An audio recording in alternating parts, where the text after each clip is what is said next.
Hello everyone, मैं विक्रम कुमार आप सभी का अपने यूट्यूब चैनल स्कॉलर्स कॉन्सेप्ट के ऊपर स्वागत करता हूं। मोस्ट रिपीटेड कॉन्सेप्ट सीरीज के अंदर आज हमारा लेक्चर नंबर 6 है और आज के लेक्चर में हम जो हमारा कल वाला टॉपिक था कॉलम क्रोमेटोग्राफी उसी को हम यहाँ पे कंटिन्यू करके चलते हैं। तो जैसे हमने आपको पहले ही बताया था कि जो हमारी कॉलम क्रोमेटोग्राफी होती है उसके अंदर हमारी जो मेजर टेक्निक थी कॉलम क्रोमेटोग्राफी, इसके अंदर जो हमारे यहाँ पे मेजर टाइप्स आते थे उसमें हमारा एक होता था साइज एक्सक्लूजन क्रोमेटोग्राफी, एक यहाँ पे हमारा होता था आयन एक्सचेंज, एक हमारा यहाँ पे है पोलैरिटी बेस। ठीक है, और एक हमारा यहाँ पे होगा एफिनिटी क्रोमेटोग्राफी। ठीक है, और इसी का एक हमारा यहाँ पे एडवांस वर्जन रहता है कॉलम क्रोमेटोग्राफी का HPLC।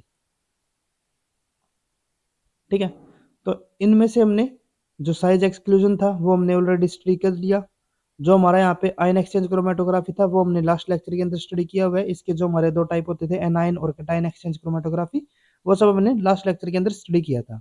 तो आज के लेक्चर में हम पोलैरिटी बेस्ड जो हमारी क्रोमेटोग्राफी रहती है उसके बारे में स्टडी करेंगे, और जो हमारी यहाँ पे एफिनिटी क्रोमेटोग्राफी रहती है उसके बारे में भी आज हम डिस्कस करके चलते हैं। तो अगर हम यहाँ पे बात करें जो हमारी पोलैरिटी बेस्ड क्रोमेटोग्राफी रहेगी, पोलैरिटी बेस्ड क्रोमेटोग्राफी,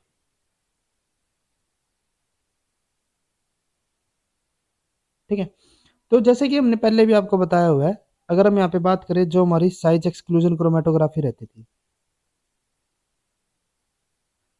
या फिर जो हमारे यहाँ पे आयन एक्सचेंज क्रोमेटोग्राफी रहती थी, ठीक है, इन दोनों का ही हमारा यूज कब हो सकता था? जैसे कि अगर हम साइज एक्सक्लूजन की बात करें तो साइज एक्सक्लूजन क्रोमेटोग्राफी का हम यूज तब कर सकते थे कि जब हमारे पास जो कंपोनेंट थे, ठीक है, उनका जो साइज था वो एक दूसरे से डिफर होगा। अगर उन दोनों का साइज एक दूसरे के हमारे क्लोज है या फिर एक ही हमारा अगर साइज रहता है दोनों कंपोनेंट का, जैसे कि हमारे पास यहाँ पे ए और बी हमारे दो कंपोनेंट है, अगर इन दोनों का साइज हमारा सेम रहेगा तो वहां पे हम साइज एक्सक्लूजन क्रोमेटोग्राफी को यूज नहीं कर सकते। उसके बाद अगर हम यहाँ पे आयन एक्सचेंज क्रोमेटोग्राफी की बात करें तो इसके अंदर हमारा जो बेस रहता था वो हमारा किसके ऊपर रहता था? चार्ज के ऊपर। तो अगर हमारे पास यहाँ पे ए और बी दोनों कंपोनेंट है और उन दोनों के ऊपर हमारा सिमिलर चार्ज है तो वहां पे हम आयन एक्सचेंज क्रोमेटोग्राफी को यूज नहीं कर सकते। अगर हम यहाँ पे कोई कंडीशन लेके चल रहे हैं जैसे कि हमारे पास कोई मिक्सचर है ए और बी का और हमें इन दोनों कंपोनेंट को यहाँ पे सेपरेट करना है। अब क्या है कि दोनों के दोनों जो हमारे यहाँ पे कंपोनेंट है ए और बी, इन दोनों का जो साइज है वो भी दोनों का सेम है और जो इनके ऊपर चार्ज है वो भी दोनों के ऊपर सेम है। तो वहां पे हम ना ही तो साइज एक्सक्लूजन और ना ही हम आयन एक्सचेंज क्रोमेटोग्राफी का यूज कर सकते, किसी भी इन दोनों में से हम किसी भी टेक्निक का वहां पे यूज नहीं कर पाएंगे। अब इसी बेस पे हमारा यहाँ पे आता है पोलैरिटी बेस्ड जो हमारी क्रोमेटोग्राफी रहती है।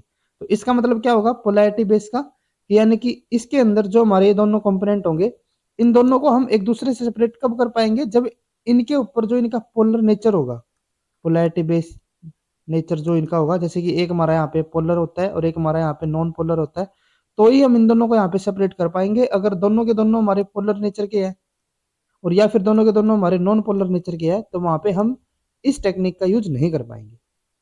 ठीक है, इसी पे हम यहाँ पे कंटिन्यू करके चलते हैं। तो यहाँ पे हमारा क्या होगा, जैसे कि जो हमारा पोलैरिटी बेस है वो हमारा कॉलम क्रोमेटोग्राफी का एक हम यहाँ पे टाइप लेके चल रहे हैं। तो इसके अंदर भी हमारा यहाँ पे क्या होगा, एक हमारे यहाँ पे कॉलम होता है, जैसे कि यहाँ पे हमारा ये हो गया एक कॉलम। ठीक है, ये हो जाता है एक कॉलम हो गया यहाँ। ठीक है, ये एग्जिट पॉइंट और ये हमारे यहाँ पे एंट्री पॉइंट हो जाता है। ठीक है, अब जो हमारे पोलैरिटी बेस जो टेक्निक रहती है ना, इसके हमारे यहाँ पे दो टाइप होते हैं। अगर हम यहाँ पे पोलैरिटी बेस की बात करें तो इसके हमारे यहाँ पे दो टाइप होंगे, जैसे कि हमारे आयन एक्सचेंज वाले के दो टाइप है ना, एनायन और कैटायन एक्सचेंज, तो इसी टाइप के हमारे यहाँ पे भी दो टाइप रहेंगे। एक हमारा यहाँ पे होता है normal phase chromatography, normal phase chromatography, ठीक है, और एक हमारा यहाँ पे होता है reverse phase chromatography, reverse phase chromatography. ठीक है, तो यहाँ पे हम दोनों को साइड बाय साइड लेके चलते हैं। एक हमारे यहाँ पे है नॉर्मल फेज क्रोमेटोग्राफी और एक हमारा यहाँ पे होगा रिवर्स फेज क्रोमेटोग्राफी। ठीक है, तो यहाँ पे भी क्या होगा, रिवर्स फेज के अंदर यहाँ पे भी हमारा एक कॉलम होगा। ठीक है, जैसे कि ये हमारा यहाँ पे कॉलम हो जाता है। ठीक है, ये हमारा यहाँ पे एग्जिट पॉइंट हो जाता है, एंट्री पॉइंट हो गया सॉरी। ठीक है, तो जो हमारी एनाइन एक्सचेंज क्रोमेटोग्राफी और जो हमारा कैटायन एक्सचेंज क्रोमेटोग्राफी था, तो उनके अंदर हमारा जो डिफरेंस था ना, वो हमारा डिफरेंस किसके ऊपर आ रहा था, जो हमारा स्टेशनरी फेज होता था। ठीक है, स्टेशनरी फेज में जो हमारे वहां पे चार्ज होते थे उसके ऊपर हमारा डिफरेंस आता था। सिमिलर यहाँ पे भी हमारा वही केस रहेगा। अगर हम यहाँ पे बात करें नॉर्मल फेज क्रोमेटोग्राफी के अंदर, तो जैसे कि हमने यहाँ पे बताया, यहाँ पे हम क्या करेंगे, जो हमारे पोलर मॉलिक्यूल्स होंगे उनको सेपरेट करेंगे नॉन पोलर से। ठीक है, यानी कि उनके पोलैरिटी के बेस पे उनको सेपरेट करेंगे। तो यहाँ पे जो हमारा स्टेशनरी फेज होगा, स्टेशनरी फेज का मतलब क्या होगा कि जो हमारी यहाँ पे ये वॉल्स होगी कॉलम की, इसके ऊपर यहाँ पे हम ग्रुप अटैच कर देंगे, जैसे कि हमने आयन एक्सचेंज क्रोमेटोग्राफी में किया था। वहां पे हमने क्या किया था, हमने डिफरेंट ग्रुप जो थे हमारे, डिफरेंट फंक्शनल ग्रुप थे, उनको हमने वॉल्स के साथ अटैच कर दिया था, जिनके ऊपर हमारा एक डेफिनेट चार्ज होता था। ठीक है, जो कि क्या करता था, जो अपोजिट चार्ज होता था उनको अट्रैक्ट करता था। सिमिलर हम यहाँ पे भी कर रहे हैं, यहाँ पे हम क्या करेंगे कि जो वॉल्स होगी कॉलम की, उनके ऊपर यहाँ पे हम ग्रुप अटैच कर देंगे। ठीक है, अब अगर हम यहाँ पे बात करें नॉर्मल फेज क्रोमेटोग्राफी के लिए, तो इसके अंदर हम क्या करते हैं कि जो ये वॉल्स होती है, इनके ऊपर जो हम यहाँ पे ग्रुप अटैच करते हैं, वो हम कौन सा करते हैं, यहाँ पे पोलर। ठीक है, जैसे यहाँ पे हमने क्या कर दिया, पोलर मोलिक्यूल्स को यहाँ पे अटैच करवा दिया। ठीक है, ये भी हमारे यहाँ पे पोलर मोलिक्यूल हो गए।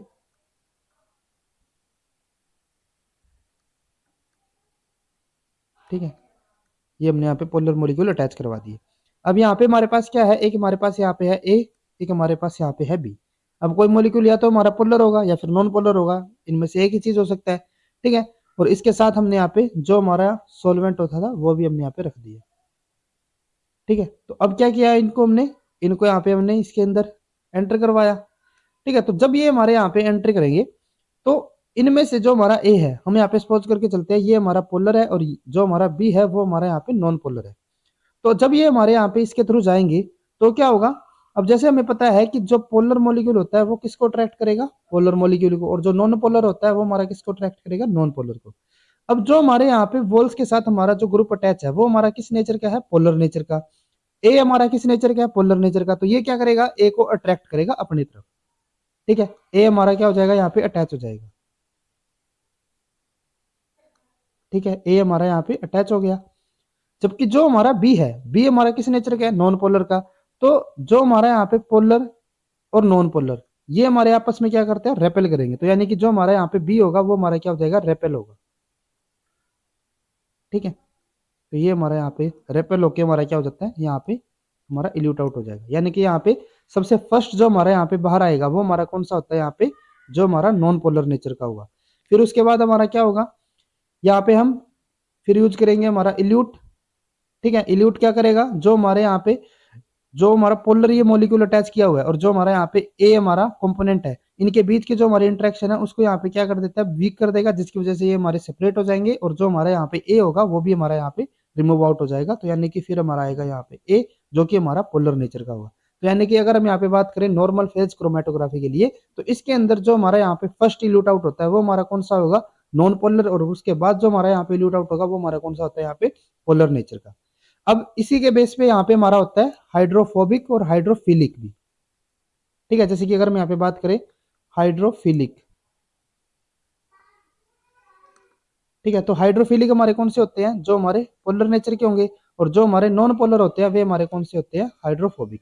तो यहाँ पे हम यूं भी कह सकते हैं कि जो हमारे यहाँ पे नॉन पोलर यानी कि हाइड्रोफोबिक। तो अगर हम यहाँ पे नॉर्मल फेज क्रोमेटोग्राफी की बात करते हैं, तो इसके अंदर जो हमारे हाइड्रोफोबिक नेचर के होंगे वे हमारे यहाँ पे पहले रिमूव होंगे, और देन उसके बाद हमारे यहाँ पे कौन से होंगे, हाइड्रोफिलिक। ठीक है, नेक्स्ट हम यहाँ पे बात करते हैं रिवर्स फेज क्रोमेटोग्राफी के लिए। तो ये हमारा क्या हो जाएगा, जो हमारा नॉर्मल फेज क्रोमेटोग्राफी होता है इसका बिल्कुल अपोजिट होगा। ठीक है, जैसे कि हमने एनायन और कैटायन एक्सचेंज में बात की थी, यहाँ पे हमारा क्या होगा, यहाँ पे जो हमारी वॉल्स होगी, वॉल्स के साथ जो हमने यहाँ पे स्टेशनरी फेज के रूप में यहाँ पे जो हमने यूज किया है, वो हम यहाँ पे कौन सा ग्रुप अटैच करते हैं, नॉन पोलर। ठीक है, ये हमारा कौन सा हो जाएगा, यहाँ पे नॉन पोलर ग्रुप हो जाएगा। ठीक है, ये हमारा यहाँ पे हो गया नॉन पोलर, यहाँ पे भी हमने कर दिया नॉन पोलर को अटैच। ठीक है, अब हमने यहाँ पे क्या किया, जो हमारा यहाँ पे ए है और एक हमारा यहाँ पे बी है, इन दोनों को हमने क्या किया, इसके अंदर इंसर्ट करवाएंगे, इसके साथ हमारा यहाँ पे सोलवेंट होगा। ठीक है, अब यहाँ पे जो हमारा ए है, ए हमारा क्या हो गया था यहाँ पे पोलर, और बी हमारा यहाँ पे क्या हो जाता था नॉन पोलर। ठीक है, तो जब हमने यहाँ पे इनको इंसर्ट करवाया तो हमारे यहाँ पे क्या होगा, जो हमारा नॉन पोलर जो कि हमारे यहाँ पे ग्रुप अटैच करवा रखा है, जो कि हमारा स्टेशनरी फेज के रूप में यहाँ पे यूज हो रहा है हमारा, तो वो क्या करेगा, इन दोनों में से जो भी हमारा नॉन पोलर होगा उसको अपनी ओर अट्रैक्ट करेगा। ठीक है, तो यानी कि जो हमारा यहाँ पे बी होगा वो हमारा क्या हो जाएगा, इसके साथ हमारा यहाँ पे अटैच हो जाएगा, बाइंड हो जाएगा। ठीक है, और जो हमारा यहाँ पे ए होगा, ए हमारा किस नेचर का है, पोलर नेचर का है, तो वो हमारा यहाँ पे क्या हो जाएगा, रेपेल होगा। ठीक है, तो ये हमारा यहाँ पे क्या हो जाता है, रेपेल होने की वजह से हमारा ए यहाँ पे इल्यूट आउट हो जाएगा फर्स्ट। ठीक है, तो यानी कि अगर हम यहाँ पे रिवर्स फेज क्रोमेटोग्राफी की बात करेंगे तो वहां पे हमारा क्या होगा, जो हमारा पोलर नेचर का होगा वो हमारा यहाँ पे सबसे पहले रिमूव होगा, देन उसके बाद हमारा यहाँ पे बी आएगा। जब हमने यहाँ पे इल्यूट का यूज करेंगे तो इनकी जो बीच की बॉन्डिंग होगी उसको क्या कर देगा, वीक कर देगा, जिससे हमारा बी भी यहाँ पे रिमूव हो जाएगा। और बी हमारा कौन सा था, नॉन पोलर, तो यानी कि पहले हमारा यहाँ पे क्या होगा रिवर्स फेज में, पहले हमारा पोलर नेचर, फिर उसके बाद हमारा नॉन पोलर। और अगर हम यहाँ पे हाइड्रोफोबिक और हाइड्रोफिलिक के टर्म में बात करें तो पहला हमारा यहाँ पे हाइड्रोफिलिक और फिर हमारा यहाँ पे हाइड्रोफोबिक हमारा यहाँ पे आएगा। ठीक है, तो ये हमारे यहाँ पे होती है जो हमारी पोलैरिटी बेस। तो अगर हम यहाँ पे इन दोनों को यहाँ पे कंपेयर करके चलते हैं एक बार फिर से, तो एक हमारे यहाँ पे क्या होता था, नॉर्मल फेज होगा, नॉर्मल फेज क्रोमेटोग्राफी, और एक हमारा यहाँ पे होता है रिवर्स फेज क्रोमेटोग्राफी। ठीक है, अगर हम यहाँ पे बात करें नॉर्मल फेज क्रोमेटोग्राफी के लिए, तो इसके अंदर जो हमारा स्टेशनरी फेज होता था, ठीक है, वो हमारा कौन सा होता था, अगर हम यहाँ पे बात करें नॉर्मल फेज के लिए, तो इसके अंदर हमारा जो स्टेशनरी फेज होगा वो हमारा पोलर नेचर का होगा। ठीक है, और जो हमारा रिवर्स फेज होता है इसके अंदर हमारा जो स्टेशनरी फेज होगा वो हमारा कैसा होता था, नॉन पोलर नेचर का। जो हमारा नॉर्मल फेज होता था इसके अंदर हमारा जो फर्स्ट यहाँ पे इल्यूट आउट होगा वो हमारा कौन सा होता है, यहाँ पे नॉन पोलर, क्योंकि पोलर तो हमारे बाइंड हो जाएंगे। और जो हमारा रिवर्स पेज होता है इसके अंदर हमारा जो फर्स्ट यहाँ पे रिमूव होगा वो हमारा कौन सा आता है, यहाँ पे पोलर, क्योंकि हमारे नॉन पोलर तो जो स्टेशनरी फेज है उसके साथ हमारे बाउंड हो गए थे। ठीक है, उसके बाद अगर हम यहाँ पे लास्ट जो हमारा इल्यूट आउट होगा, जब हमने यहाँ पे इल्यूट का यूज किया तो उस टाइम पे हमारा जो लास्ट यहाँ पे आएगा वो हमारे कौन से आते हैं, पोलर ही आएंगे। ठीक है, और जो हमारे यहाँ पे रिवर्स फेज होती है उसके अंदर हमारे कौन से आएंगे, जो हमारे नॉन पोलर नेचर के होंगे। ठीक है, अब अगर हम यहाँ पे बात करते हैं हाइड्रोफोबिक और हाइड्रोफिलिक के टर्म में, तो जो हमारे नॉन पोलर होते हैं वे हमारे किस नेचर के होते हैं, हाइड्रोफोबिक नेचर के, और जो हमारे पोलर नेचर के होते हैं वे हमारे कैसे होते हैं, हाइड्रोफिलिक नेचर के। ठीक है, तो यानी कि फर्स्ट हमारे कौन से रिमूव होंगे, हाइड्रोफोबिक, देन उसके बाद हमारे हाइड्रोफिलिक। और अगर हम यहाँ पे रिवर्स फेज की बात करें तो वहां पे हमारे फर्स्ट कौन से रिमूव होंगे, हाइड्रोफिलिक, देन उसके बाद हाइड्रोफोबिक नेचर वाले। ठीक है, अब नेक्स्ट हमारे यहाँ पे आता है एफिनिटी क्रोमेटोग्राफी। ठीक है, अगर हम यहाँ पे बात कर रहे हैं एफिनिटी क्रोमेटोग्राफी, तो ये भी हमारा किसका टाइप है, कॉलम क्रोमेटोग्राफी का ही हम टाइप लेके चलते हैं।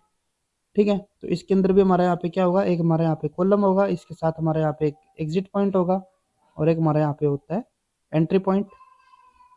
ठीक है, अब यहाँ पे हमारे पास क्या है, यहाँ पे हमारे पास ए बी सी और डी, ये हमारे यहाँ पे कंपोनेंट है, और इसका हमारा यहाँ पे एक मिक्सचर है।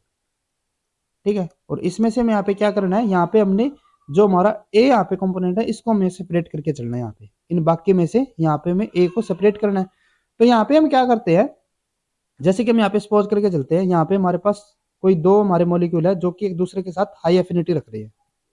ठीक है, एक हमारे पास यहाँ पे एक्स है, एक हमारे यहाँ पे पास वाई है, ये दोनों क्या है, ये एक दूसरे के साथ हाई एफिनिटी रखते हैं। अब इनमें से हम क्या करते हैं कि जो हमारे यहाँ पे एक्स है, ठीक है, उसको हम क्या कर देंगे, जो हमारे यहाँ पे कॉलम है उसकी जो वॉल्स होती है उसके साथ हम यहाँ पे अटैच करवा देते हैं। यहाँ पे हमने क्या करवाया, एक्स को यहाँ पे इसके साथ बाउंड कर दिया। ठीक है, वॉल्स के साथ ये हमने यहाँ पे अटैच करवा दिया वॉल्स से, और ये हमारा क्या हो जाता है, स्टेशनरी फेज के रूप में हमारा यहाँ पे काम करेगा। अब क्या है, जो हमारा वाई है, वाई को हम क्या कर देते हैं, जो हमारे यहाँ पे ए होगा उसके साथ हमारे यहाँ पे अटैच करवा देंगे। या फिर जो हमारा ये वाई होता है ना, कई बार क्या होता है कि जो हमारा ये ए है इसके साथ नेचुरली हमारा ये कंपाउंड बाउंड रहता है, जैसे कि हम यहाँ पे पर्टिकुलर अगर हम बात करते हैं कि हमारे यहाँ पे जो ए है वो हमारे को यहाँ पे एंटीबॉडी हो जाती है, तो वो अपने एक पर्टिकुलर एंटीजन के साथ अपनी खुद की एक जो एफिनिटी रहेगी वो उसके पास रहेगी, ठीक है, वो हमें प्रोवाइड करवाने की कोई जरूरत नहीं है, वो उसके पास ऑलरेडी नेचुरली रहता है। या फिर हम क्या कर देते हैं कई बार कि हमारा जो ए रहता है उसके साथ हम यहाँ पे वाई कंपाउंड को हमारा अटैच करवा देते हैं, ठीक है, ये हमारा क्या हो गया, ए के साथ अटैच हो गया। तो अगर हम यहाँ पे A plus B plus C plus D, अगर हम यहाँ पे इनको इसके साथ यहाँ पे ऐड करवा रहे हैं, तो क्योंकि इन सब में से सिर्फ हमारा ए ही एक ऐसा है जिसके पास हमारा यहाँ पे वाई मॉलिक्यूल अटैच है, तो वो क्या करेगा, वो हमारा यहाँ पे एक्स के साथ हमारा बाउंड हो जाएगा वाई के थ्रू, ठीक है, और बाकी के सारे हमारे यहाँ पे रिमूव आउट हो जाएंगे, बी सी और डी हमारे यहाँ पे रिमूव हो जाएंगे, और जो हमारे यहाँ पे ए होगा वो हमारा क्या हो जाएगा, इसके साथ हमारा बाउंड हो जाता है, ठीक है। और ये बाउंड क्यों हो रहा है, क्योंकि जो हमारा ए है अब उसके पास क्या है, एफिनिटी है, किसके लिए, इस एक्स के लिए, ठीक है, वाई के थ्रू क्या है, इसकी यहाँ पे एफिनिटी रहेगी, तो इसी को हम क्या नाम देते हैं, एफिनिटी क्रोमेटोग्राफी, ठीक है। जैसे यहाँ पे हम एग्जांपल लेके चलते हैं डीएनए एफिनिटी का, ठीक है, डीएनए बाइंडिंग एफिनिटी का। जैसे कि यहाँ पे हमारे पास क्या है, यहाँ पे हमारे पास एक ए है, एक बी है, एक हमारा सी हो गया और एक हमारे यहाँ पे डी हो गया, ठीक है। अब ये हमारे क्या है, ये हमारे डीएनए सीक्वेंसेस है, ठीक है, डीएनए स्ट्रैंड है, ये हमारे पास 4 टाइप के हमारे डीएनए स्ट्रैंड हो गए। अब यहाँ पे हमें क्या पता है कि जो हमारा ए है ना, ठीक है, इसका जो सीक्वेंस है, इसकी टेल के ऊपर यहाँ पे हमारा कोई एक पर्टिकुलर सीक्वेंस हमारा देखने को मिलेगा। जैसे कि यहाँ पे हमारे पास ट्रिपल ए हमें देखने को मिल रहा है, ट्रिपल ए, ट्रिपल टी, ठीक है, ये हमें पर्टिकुलर सीक्वेंस देखने को मिल रहा है ए के अंदर। बी के अंदर हमारा कोई ऐसा सीक्वेंस नहीं है, सी के अंदर भी हमारा कोई सीक्वेंस नहीं है, और डी के अंदर भी हमारा कोई ऐसा पर्टिकुलर सीक्वेंस नहीं है। अब यहाँ पे हमें क्या करना है कि जो हमारा ए है इसको हमें बाकी के जो हमारे यहाँ पे कंपोनेंट है इनमें से हमें यहाँ पे इसको सेपरेट करना है। तो इसके लिए हम यहाँ पे क्या करते हैं, यहाँ पे हम क्या करेंगे, जैसे ये हमारा कॉलम हो गया, ठीक है, और इस कॉलम के अंदर यहाँ पे हम कोई ऐसा ग्रुप अटैच करेंगे, ठीक है, जिसकी क्या होगी, जो हमारा ए है इसके साथ हमारी हाई एफिनिटी रहेगी, ठीक है, तभी तो ये हमारा उसके साथ बाइंड हो पाएगा। और ये हमारा क्या है, डीएनए हमारा क्या होता है, न्यूक्लियोटाइड का हमारा एक सीक्वेंस होता है, ठीक है, तो इसकी एफिनिटी किसके साथ हमारी ज्यादा होगी, किसी दूसरे न्यूक्लियोटाइड के साथ होगी, ठीक है। तो यहाँ पे हम क्या करते हैं, जैसे कि ये हमारा जो सीक्वेंस है ये हमें सिर्फ ए के अंदर देखने को मिल रहा है, तो जो हमारे यहाँ पे जो हमारा ये सीक्वेंस है, जो हमारे यहाँ पे वॉल्स होती है स्टेशनरी फेज की तरह काम करेगा, तो यहाँ पे हम क्या करते हैं, यहाँ पे हम इन न्यूक्लियोटाइड को यहाँ पे अटैच करवाते हैं इसके अपोजिट वाले कॉम्प्लीमेंट्री। जैसे कि यहाँ पे हमने क्या करवाया, ये हमारा इसके कॉम्प्लीमेंट्री होगा ये वाला सीक्वेंस, तो यहाँ पे हम क्या कर देते हैं, इसी सीक्वेंस को यहाँ पे अटैच करवा देंगे। जैसे कि हमारे यहाँ पे क्या हो गया सीक्वेंस, ट्रिपल टी और ट्रिपल, ठीक है, यहाँ पे भी हमने क्या कर दिया, इसी सीक्वेंस को यहाँ पे अटैच करवा दिया,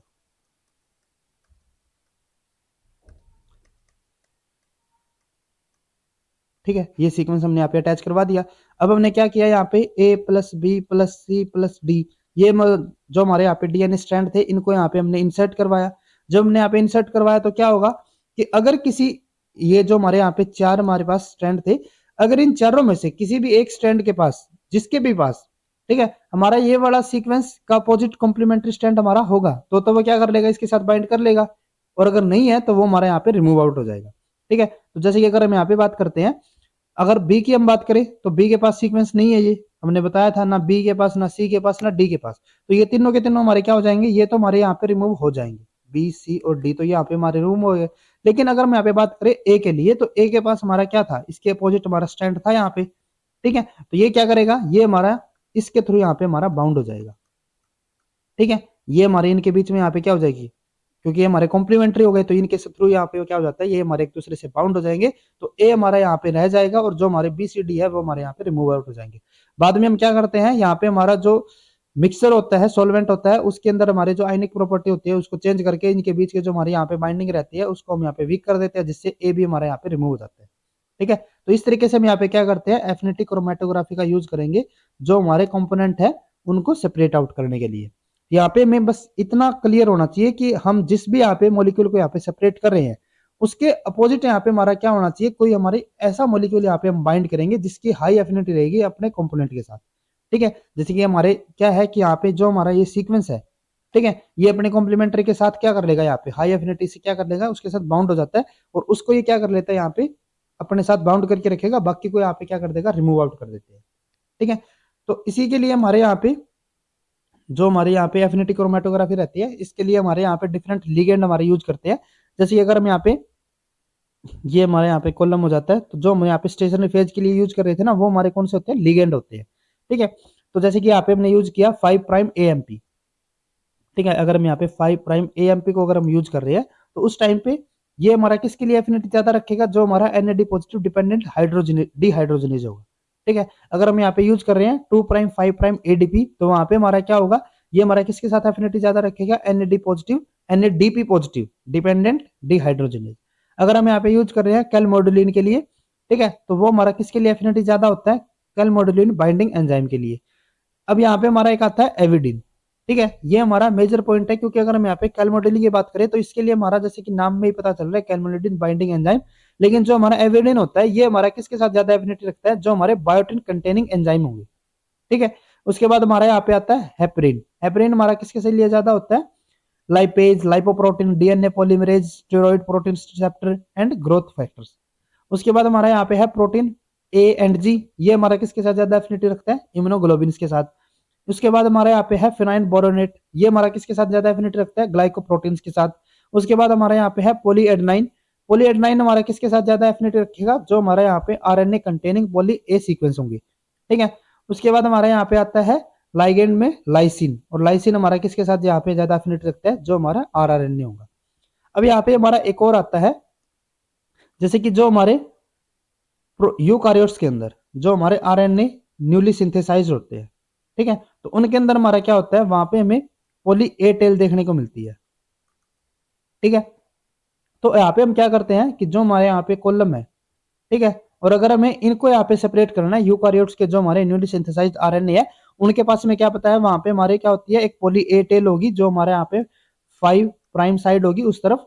ठीक है, यहाँ पे हमारे क्या होता है, यहाँ पे हमारे कंटिन्यू में एडेनिन मिलते हैं एक लार्ज नंबर में। ठीक है, तो यहाँ पे हम क्या करते हैं कि जो हमारा कॉलम होगा, कॉलम की जो वॉल्स होती है स्टेशनरी, जो हम यहाँ पे यूज कर रहे थे, ठीक है, स्टेशनरी फेज की तरह, तो वहां पे हम क्या कर देते हैं, यहाँ पे हम पॉली टी लगा देते हैं, थाइमिन लगा देंगे, इसकी कंटिन्यू एक चेन लगा देते हैं।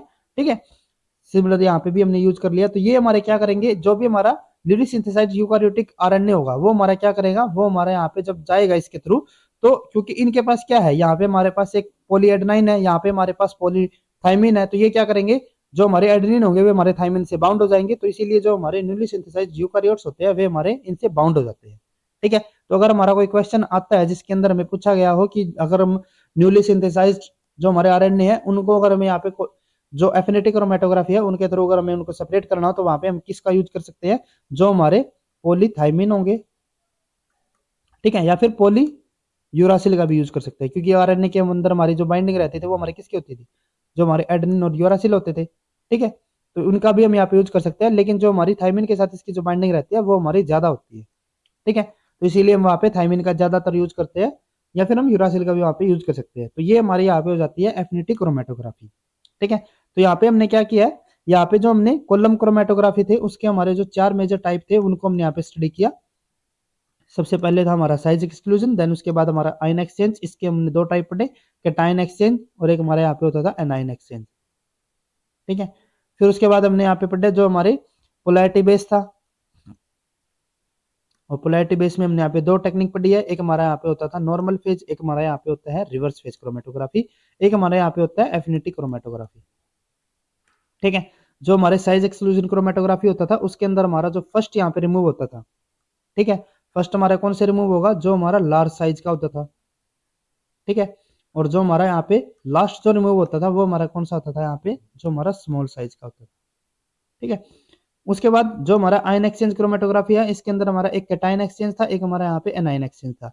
जो हमारा कैटायन एक्सचेंज क्रोमेटोग्राफी होती थी उसके अंदर हमारा क्या होता था, जो हमारी यहाँ पे ये वॉल्स होती थी, ठीक है, जो हमारे मिक्सर के अंदर जैसे कि हमारा यहाँ पे ए बी और जो हमारा सी होते थे, ठीक है, तो जिनके पास भी हमारा क्या होता था, जो हमारे पास कैटायन जो हमारा पॉजिटिव चार्ज होता था या फिर कैटायन होते थे, वे हमारे क्या कर रहे थे, वे हमारे यहाँ पे बाउंड हो जाते थे, और जो हमारे एनायन थे वे हमारे यहाँ पे इल्यूट आउट हो जाते थे, यानी कि जो हमारे फर्स्ट यहाँ पे रिमूव होंगे वे हमारे कौन से होंगे, एनायन होंगे। ठीक है, और लास्ट हमारे कौन से होते थे यहाँ पे कैटायन, क्योंकि कैटायन हमारे यहाँ पे बाउंड हो गए थे। ठीक है, एनायन में इसका उल्टा हो जाएगा हमारा। ठीक है, इसके अंदर हमारा क्या होगा, जो हमारे फर्स्ट होंगे वे हमारे कैटायन होंगे, और जो हमारे लास्ट होंगे वे हमारे एनायन होंगे। ठीक है, उसके बाद हमारे यहाँ पे आता है पोलैरिटी बेस। पोलैरिटी बेस में हमारे यहाँ पे एक नॉर्मल फेज होगा और एक हमारे यहाँ पे रिवर्स फेज जो हमारा नॉर्मल फेज होता है इसके अंदर हमारा जो फर्स्ट यहाँ पे रिमूव होता है और एक हमारे यहाँ पे लास्ट, अगर हम यहाँ पे फर्स्ट की यहाँ पे बात करते हैं तो फर्स्ट हमारा क्या होता था, अगर हम यहाँ पे नॉर्मल फेज क्रोमेटोग्राफी को लेके चलते हैं, नॉर्मल फेज में हमारा क्या होता था कि जो हमारे स्टेशनरी फेज होते थे वे हमारे पोलर नेचर के होते थे। तो पोलर मॉलिक्यूल ये क्या कर लेते थे, बाइंड कर लेते हैं, यानी कि पोलर तो हमारे यहाँ पे बाइंड हो गए, तो फर्स्ट हमारे कौन से रिमूव होंगे, नॉन पोलर, और फिर हमारे कौन से होंगे, पोलर वाले। जो हमारा रिवर्स फेज होगा इसका हमारा अपोजिट हो जाएगा, तो फर्स्ट यहाँ पे हमारा कौन सा होगा, पोलर, और इसमें हमारा कौन सा हो जाएगा यहाँ पे लास्ट, नॉन पोलर। ठीक है, एफिनिटी के लिए हम यहाँ पे कुछ ऐसी बात कर नहीं सकते, यहाँ पे तो हमारे पर्टिकुलर जिसके साथ हमारी एफिनिटी रहेगी वही हमारा बाउंड होगा, बाकी के हमारे जो कंपोनेंट होंगे वे हमारे वहां पे रिमूव आउट हो जाते हैं। ठीक है, तो ये हमारी होती है यहाँ पे डिफरेंट टाइप की जो हमारी कॉलम क्रोमेटोग्राफी रहती है। एक हमारा यहाँ पे पॉइंट रहता है जो हमारी साइज एक्सक्लूजन क्रोमेटोग्राफी होती है। अगर हम यहाँ पे बात करें साइज एक्सक्लूजन क्रोमेटोग्राफी के लिए, तो जैसे कि वहां पे हमने आपको बताया था, ये हमारा जैसे कि कॉलम हो गया यहाँ पे, इसके अंदर हम यहाँ पे क्या यूज करते थे, बीड्स हम यहाँ पे यूज करेंगे।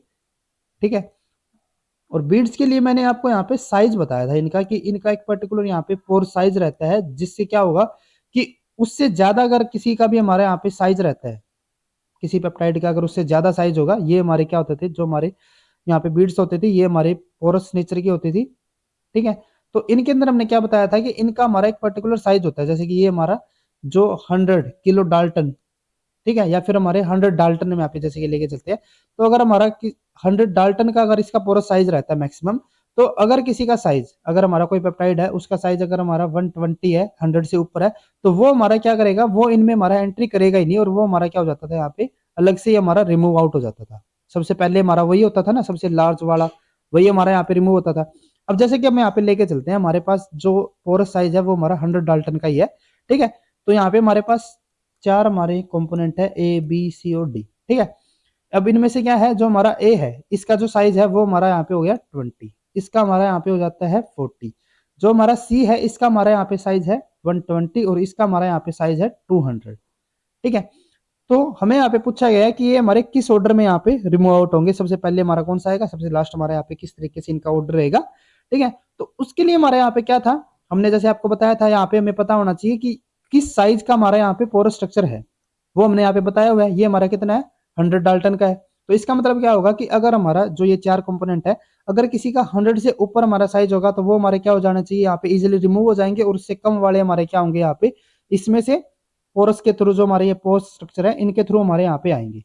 ठीक है, तो यानी कि अगर हम यहाँ पे लार्ज साइज से लेके चलते हैं, तो सबसे पहले हमारा यहाँ पे क्या होना चाहिए था, जैसे कि हमने बताया ना, सबसे लार्ज हमारा सबसे पहले आता है। तो वैसे तो हमारा यहाँ क्या होना चाहिए था कि जो हमारा 200 डाल्टन का है वो हमारा यहाँ पे सबसे पहले आना चाहिए, देन उसके बाद हमारा 120, देन उसके बाद हमारा यहाँ पे 40, देन उसके बाद हमारे यहाँ पे 20।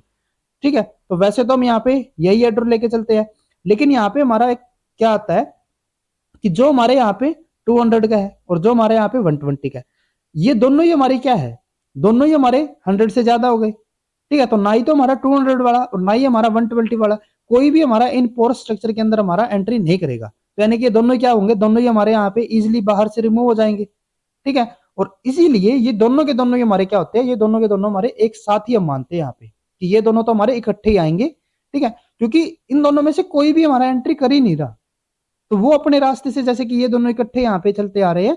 ठीक है, तो ये तो दोनों हमारे यहाँ पे इकट्ठे आ जाते हैं। यहाँ पे हम यूं कह सकते हैं, क्योंकि हमने यहाँ पे कॉलम क्रोमेटोग्राफी का यूज किया है, तो यहाँ पे हमारा थोड़ा ग्रेविटी भी अपना काम करेगा, लेकिन इतना ज्यादा हमारा यहाँ पे ग्रेविटी का रोल नहीं रहता, तो इसको हम नेग्लिजिबल यहाँ पे लेके चलते हैं। तो इसीलिए हमारे यहाँ पे क्या होता है कि जो हमारे, अगर हमारा कोई पर्टिकुलर साइज हमें यहाँ पे पोरस स्ट्रक्चर का दिया हो, तो उससे ऊपर के हमारे जितने भी यहाँ पे कंपोनेंट होंगे वे हमारे एक साथ ही हम यूं मान के चलते हैं, वे हमारे एक साथ ही यहाँ पे इल्यूट आउट होंगे। उसके बाद हमारा क्या होगा, उसके बाद जो हमारा लार्ज साइज का होगा फिर वो आएगा, और सबसे लास्ट में हमारा स्मॉलेस्ट साइज का हमारे यहाँ पे आता है। ठीक है, तो यहाँ पे आपको ये पॉइंट ध्यान में रखना है कि जो हमारे पोरस स्ट्रक्चर उससे ज्यादा अगर हमारा कोई कंपोनेंट है, तो वे हमारे क्या होंगे, वे हमारे एक साथ ही यहाँ पे इल्यूट आउट होते हैं।